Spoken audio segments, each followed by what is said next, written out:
All right, so I'm a lucky guy that I have lived long enough to remember a lot of things. I'm lucky that I do remember, and I do want to be. I'm just very thankful that I, in my life now, with my photography and my stories and memories and stuff, and I can share them, because I think there's plenty of stuff that not only I did in my own long haul, but the rest of you in your long hauls did that probably should be shared, not only among your family and your friends, but fellow former classmates and in the world beyond. So I'm going to share some experiences, and I'd like to early on acknowledge a couple of things that led, I think, to a rebellious spirit, which I would connect to the founding of the Downshifters.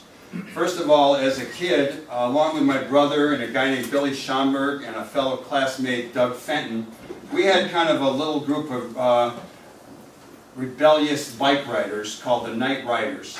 And we did wreak some havoc on new homes being built in our community. We thought we would be able to stop the onslaught. Selected, yes. Up on Hermitage Road, I remember, a construction site. The other thing that was really important for me was a guy named Vic Birchie, who lived down the road and had just come back from Korea, and he had a Harley-Davidson motorcycle. So at the age of 10 years old, Vic would allow me to be the third person on his motorcycle. We'd have a little gang of people in motorcycle hats, and always a woman, a girl on the back. I was the third person behind whatever girl he had in the morning or the afternoon. He would tell me things like, don't tell so-and-so that we went with so-and-so in the morning. So I learned some bad habits early on.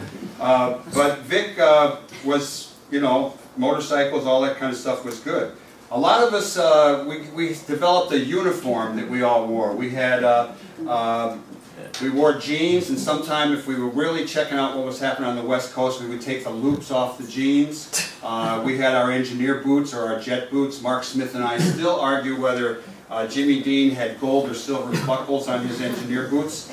And we had white t-shirts, and we had packs of cigarettes in a kind of a medium, not real hard plastic. Pink, blue, etc., that we would roll up in our sleeves. One of the places we hung out, which it just passed, was the Club Grill, which was a diner right here on the corner at Main Street and that would be the southeast corner, I guess, of Main Street and the Post Road. And we would be waiting our turns on the pinball machine, and we'd be smoking our cigarettes. And there was a guy named Jack who would be smoking with us, and he'd be in the kitchen, he'd cutting up those fries that we used to eat.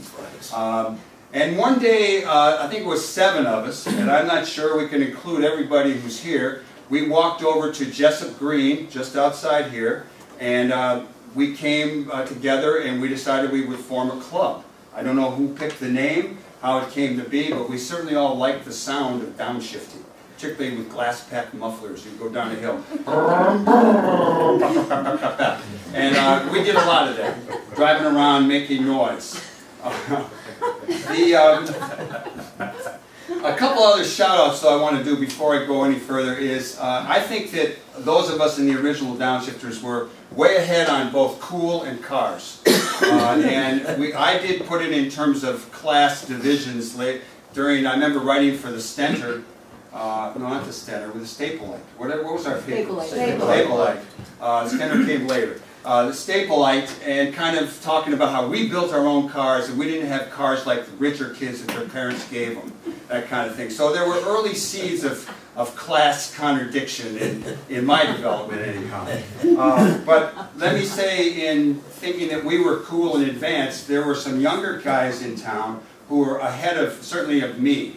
At a time when I was listening to Pat Boone do Ain't That a Shame, before I discovered Fats Domino. There was my brother Bo and Terry Kennedy and Doug Richmond, and they had a little group called the Jolly Jazz Boys. And they were very hip to jazz and early music. I remember they went to the Forest Hotel, which was pretty much a black hotel down off the Post Road in Norwalk, and to see Jimmy Reed, who is a great hero of mine, but unfortunately they didn't get to hear him because he he had drank too much, shot too much, did too much, whatever it was, he was nodding out on stage. So that's the story I remember about them. But those guys really were the advanced wave, and then it got picked up by all of us, and Mr. Youngman, you all remember Mike Youngman, we would have a carload full of people. We would be going into the Lowe's State Theater or to the Apollo Theater for doing, you know, hearing some rock and roll, those rock and roll shows. And Mr. Youngman, and knowing that we were all like hot cars and stuff, he would put his foot on the clutch so that the engine was disengaged and rev the motor. You know, kind of boom, boom. But so rock and roll played a real part, and not only in our rebelliousness, but in our just sort of our love of life.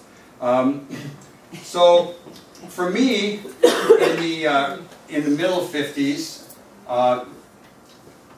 before I go there, I want to just say that Dave Lovell and Peter Prigge and Mark Smith had great skills on working on cars. And one night, they actually hot-wired a car, Pete Prigge's neighbors, and absconded with the car. I was supposed to be there, but apparently the string I had tied around my wrist for them to wake me up didn't work.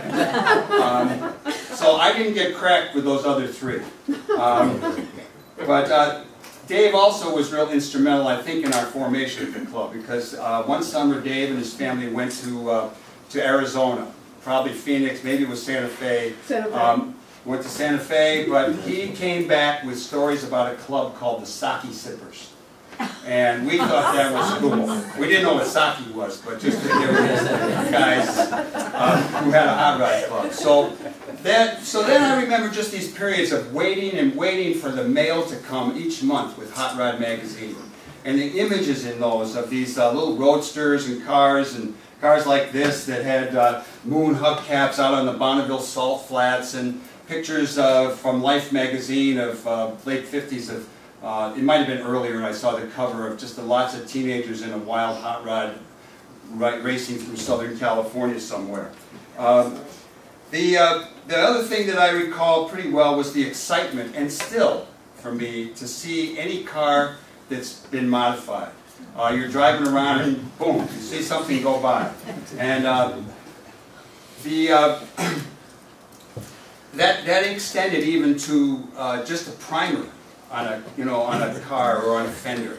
And, you saw some primer and your eyes just went right to it. And I remember we would go to Norwalk, and where Stu Leonard's is kind of now, just before you get a little upgrade, there was a barn, and there were always some hot rod cars up there from a Norwalk club. That was an exciting thing. There was also the influence of older guys. First, I want to say that I think that we were belittled because we were young guys and we were into cars. And I think that helped build our confidence and our spirit of we can do it. But there were a couple other guys that come to mind. One would be Doug Gibbon, who had a 40 Ford, I think, and he lived in Wilton, so he would be going up and down that road, and that was a cool car. He drove it fast. We also heard a story about Doug Gibbon pulling up to his girlfriend's house and saying to his girlfriend, who was there with her father, saying, "It's either me or him."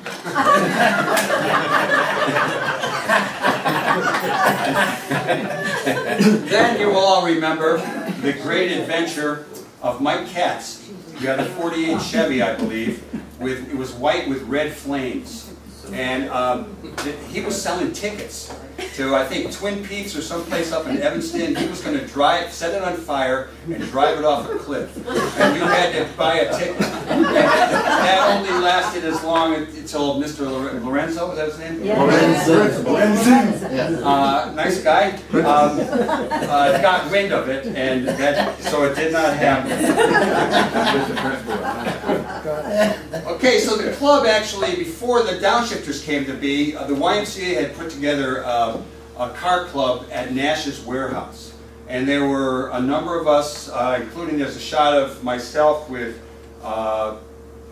Pete Cavato and Henry Burnett that will come up here. That's Finn's car now, today. This is all supposed to be in order, but it would be too hard. What was the last thing I just said?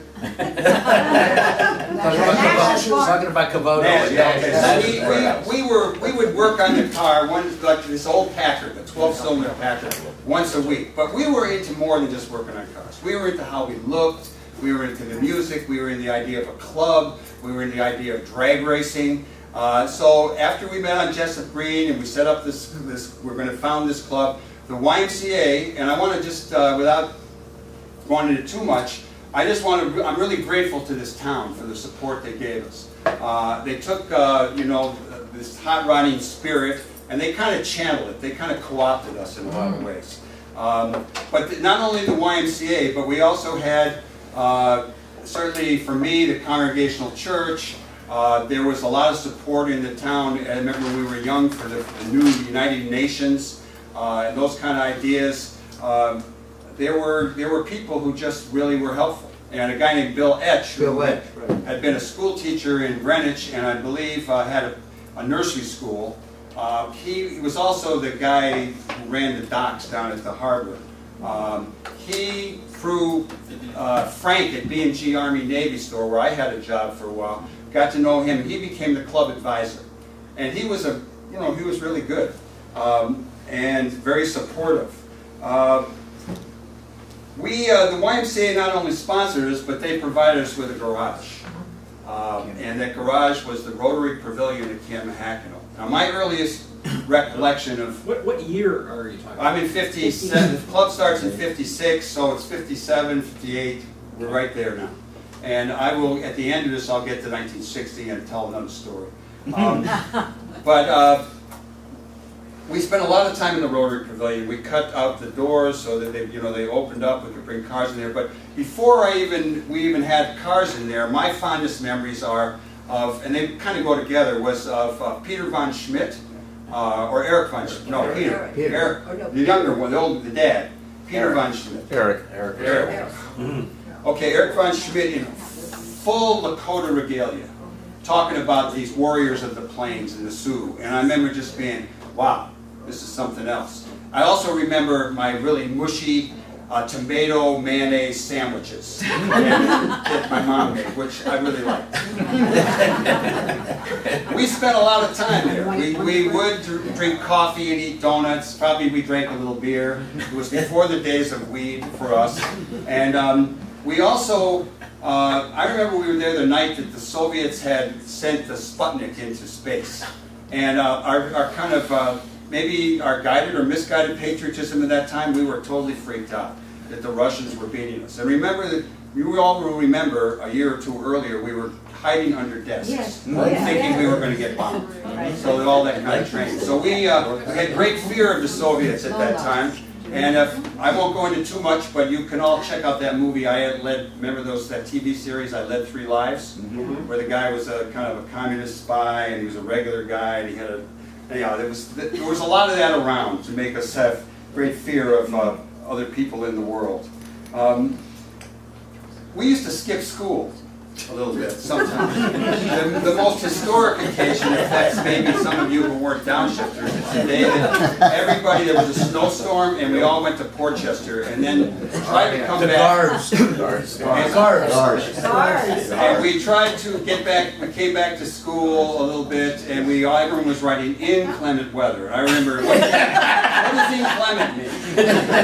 So, we do the inclement weather thing. I remember my mother Florence dragging me out of the bowling alley and taking me back to school that very day. I got caught a few times, and one of them I think is related to the Downshifters, and that was Pete Cavato and some of us ditched school and we went to New Jersey to go to a car show.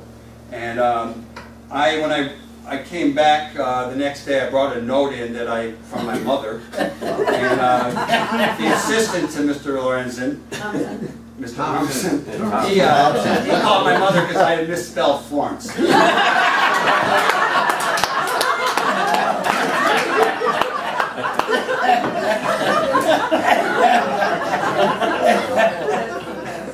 Friday night meetings, speaking of Portchester, after the meetings, and Dan Wu has written some nice stuff about a lot of things, but he keeps bringing up this thing about we didn't let our girlfriends into the meetings. I'm not sure, I don't remember having a steady girlfriend, and I don't remember bringing girls to the meetings, but sometimes So that, I don't know where that came from, but that's a good Came from good one story. of you guys. I don't make this stuff up. We're gonna have to find out who put out that free women's rights rap. But we would go down to Portchester, and I remember I was like 15 one night, and I got there, and they wouldn't serve me.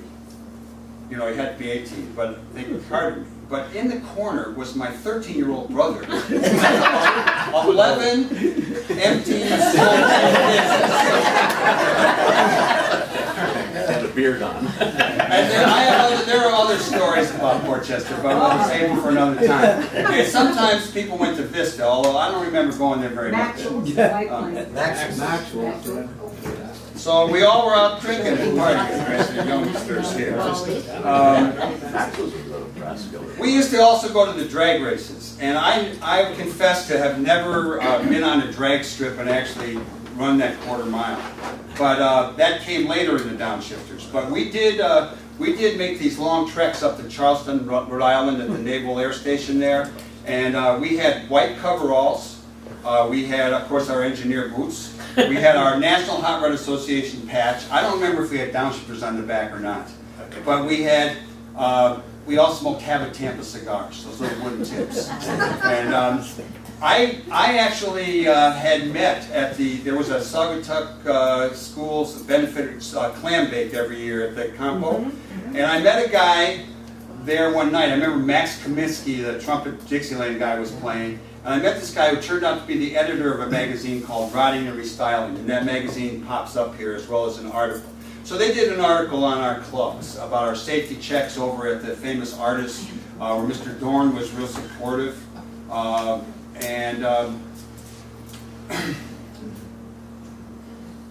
me see, where will I go on that one? We're going to the drag races. Okay, so anyhow, this guy, he gave me a job of taking photographs and writing stories, and I actually got paid. So I would go up to East Braintree, Massachusetts, and I'd shoot photos of a car show. We'd shoot photos at the drag races. We also went to other drag strips. I remember these early mornings hanging out up in Sanford, Maine, or in Orange, Massachusetts, at some diner, some old New England diner, with all these guys with motorcycles and hot rod cars hanging out, drinking coffee, smoking cigarettes. It was kind of for, you know, figure we're teenagers, and it was kind of exciting. You know, not only the aesthetic of the car, but the culture at the time. All those things moved me, and I got to say they still do. I would be remiss if I didn't also talk about a couple of my brother's cars. One of them was this 46 Ford, and he was driving. It was a sedan, and it was going up Hills Point Road, I think, and the wheel fell off. And that was the first time my brother accused me of trying to kill him, because I had changed the tire. But worse than that was when he worked at Kerrigan's Auto Body, and I want to say that it was a fun place to hang out. Kerrigan's over on Riverside Avenue, and there was an African-American dude named Benny, and Benny would tell stories and stuff, you know, and he'd have a girlfriend there in a car, and Bo fixed up his 50 Ford, which does show up in one of these pictures, and he had just painted it, and I drove it out of the garage and I scraped the side. So I'm very sorry, Bo, for all the people trying to kill you and screwing up your car.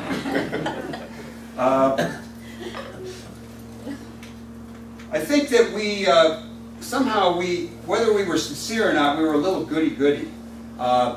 You will see showing up on here a number of typewritten pages, and that's a report that Peter Prigge and I put together for the YMCA National Council on the importance of hot rodding, and and in that, I can't believe the things we said. And of course, we're looking for a piece of land to have a drag strip in our town. And, we also talked about we had the various programs we had, our safety checks. We would penalize members if they were caught speeding or peeling out of the Staples parking lot. We had a court. And the police, we were friendly with the police. They would turn the members into the club sometimes rather than actually giving them a ticket. How about Radar Eddie? I don't remember, but I do remember Carmen DiMatteo. Sergeant Cherry. I remember Carmen DiMatteo, is that what his name? Yeah. I remember getting called in to speak with him. My mom or dad went with me because I was coming down the Wilton Road as you come around the curve where that pool used to be on the side. Yeah, right across from you. Coming around a curve, and I passed some woman who was really going slow, and so she reported me, and I got called in. And I didn't ever really fess up that I had done anything wrong. I said, no, she was going really slow. But Carmen DiMatteo was really nice to us, and most of the police were.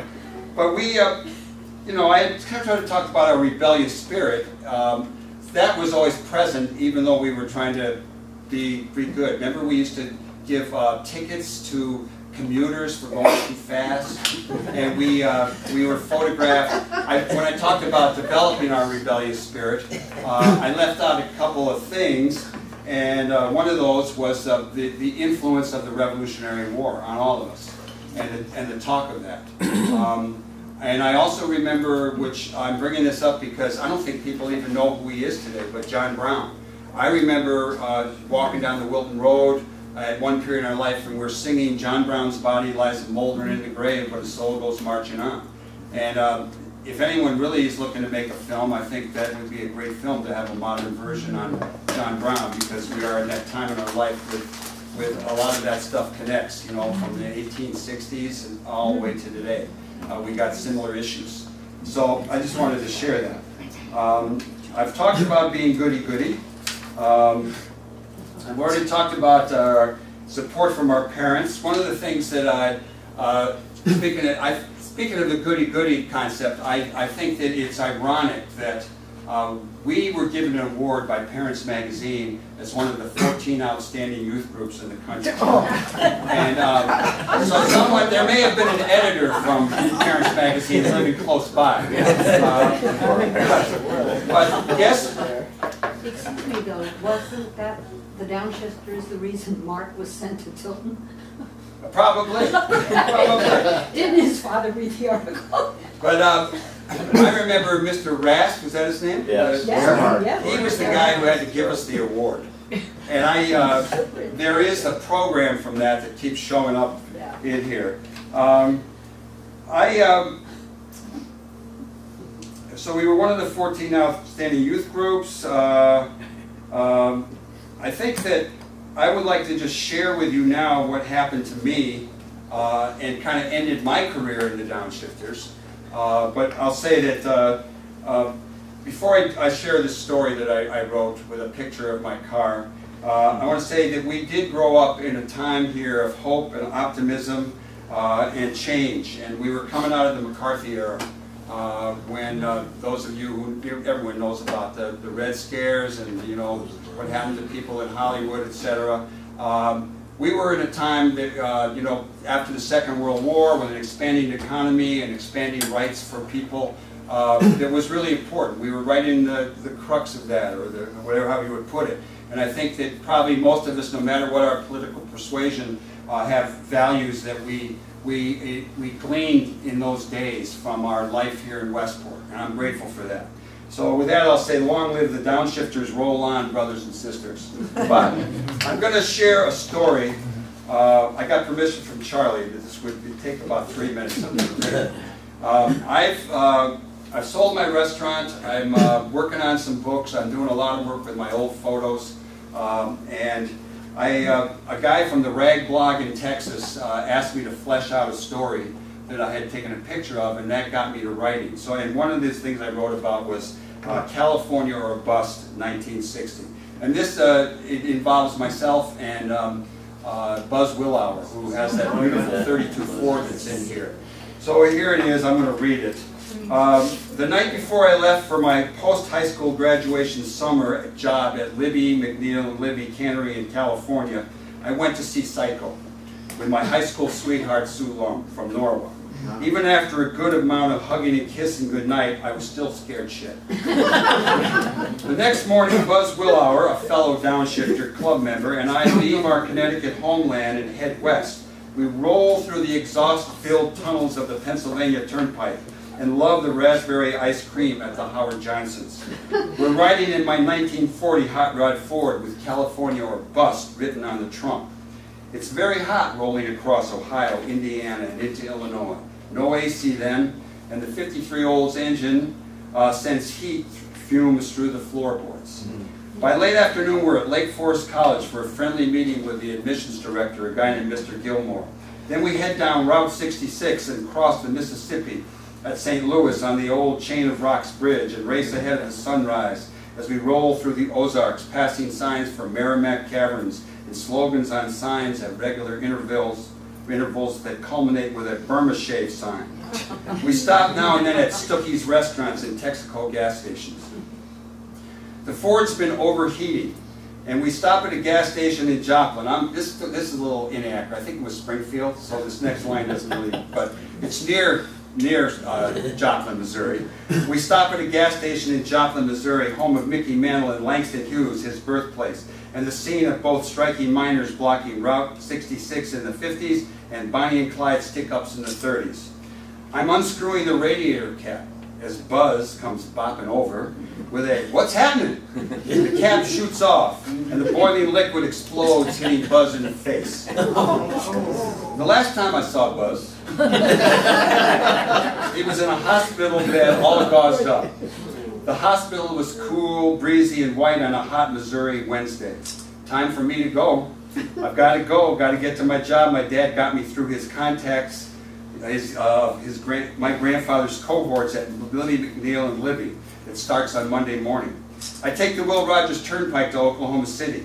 I remember taking a shower with my back to the wall, fists ready, the psycho memory really with me. And I'm thinking, this is the motel on the same road as the Bates Motel. I'm like this.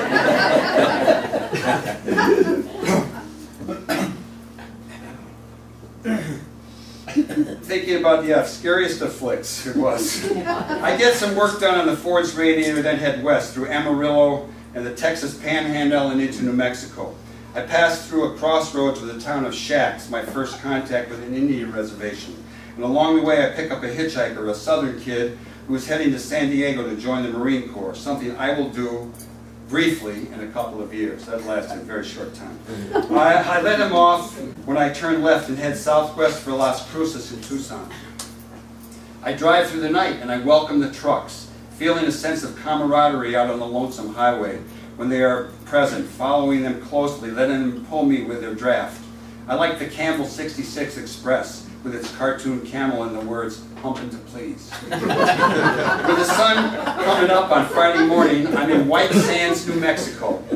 Military land with barbed wire along the sides of the road. The hot rod is overheating, and I stop at a little shack providing shelter to one lone soldier with a rifle. I ask, "How far to the next gas station?" 8 miles over the top of the mountain. I fill the steaming and bubbling radiator with my last water from a 5-gallon can and I floor it. The car is fast and I speed across the desert and up the eastern slope. Up and over the top, the car steaming. I turn off the motor and cruise to the first gas station. By late afternoon I'm in Tucson, meeting with the director of admissions at the University of Arizona. I'm flat out of money and he cashes a check for $1.25, 125, I had received from Rodding and Restyling magazine for a photo piece I had done on an East Braintree, Massachusetts hot rod and custom car show. I stop at the Tucson post office to pick up a general delivery letter from my girlfriend Susan. I read it, shed a few lonely tears, and lack of sleep induced tears, observe the Indians hanging around, and then drive on through another night. I am mentally pushed and prodded, driven to keep driving, know I have to show up in Sunnyvale by Monday morning. Saturday morning, I'm digging the scene, the vibes of the truck stop in El Centro. I remember hearing a song I know, Gene Autry's version of Mexicali Rose. The place is comfortable, nurturing, refreshing, with a parking lot full of trucks and palm trees. The chill of the night giving way to that California warmth as dawn breaks. Travelers and truckers emerge, including some Mexicans and black people. The coffee and pancakes are good. I drive through the Southern California desert, through San Bernardino, and get to Hollywood late Saturday morning. Nobody is home at the offices of Hot Rod magazine. I get back in the Ford, along with the Downshifters Hot Rod Club scrapbook, I had intended to share with anyone at this mecca of the hot rod world. At a garage in Riverside, a fellow hot rodder helps me install his radiator in my car, with a handshake agreement to return it once I get to Sunnyvale. I drive north on Highway 101, already infamous in mine. I'm not sure I'm accurate on this, but for the Big Bopper song with the line, "The fool was the terror of Highway 101. I pick up another hitchhiker, this time a cowboy headed to a rodeo in Monterey. I let him off near Bakersfield. Later I pick up still another hitchhiker, this time a migrant worker headed to Fresno to pick peaches. Late at night, near the cutoff to San Jose, I stop to let him off. The hot rod stalls and we push it. I jump in, disengaging the clutch, putting the transmission in gear, popping the clutch. Just started. I wake up, or I come to, as they say. I'm on the shoulder of the west side of 101. There are people around. Across the 4-lane highway are 2 cars in flames. One of them is mine. There's a guy in that car. And the truck driver says, it's the guy who pulled me out of the car, he's holding back and he says, if he is, he's dead now. I'm taken to the hospital emergency room. I learned that the migrant worker was not in the car, that the people found him up the road, and the police found him up the road, got his take on the accident. I'm glad he is okay, and I'm eternally grateful to the truck driver who happened on the scene and pulled me from the burning Ford coupe. I am rescued and nurtured by the Joe and Burke Matthews family, school teacher in Los Angeles, in Los Gatos, teachers who knew people my dad knew. I learned later through them that I was hit by a car full of teachers they knew who were returning from a wedding. I showed up for my cannery job on Monday morning, and life's reality gives me another lesson. Lots of people, white, Mexican, black, and Asian, are all standing in line, trying to get a job. And here comes me, a kid from Connecticut, with a family connection. And I have a job waiting for me, yet another life experience teaching me about class, privilege, and the role of connections in the workings of the world. I worked in the garbage dumps, the freezing units, and other parts of the cannery with a little team that included 3 young guys, me, a Mexican, and a black guy, a little early version of the Rainbow Coalition. I lived in a rooming house in San Jose and visited San Francisco, went to the drag races, met my first Mormons, and danced my ass off to a live Ray Charles at the Pan Pacific Auditorium in San Jose. I went to the junkyard, and I sadly looked over the remains of my beloved Ford. The radiator was unharmed. I shipped it back to my friendly lender. All my clothes, including a Madras sport jacket, had burned up my 12-pound high school shot put, and a sword I intended to use as a gear shift lever had both melted. Quite a trip, quite a summer. I made it to California, and I busted. I headed back east to Lake Forest College, much closer to my squeeze at UConn than Arizona would have been. 4 years later, I'll return to California. I'll experience another bust, and that next one during the wonderful days of the Berkeley Free Speech Movement. So that's that story.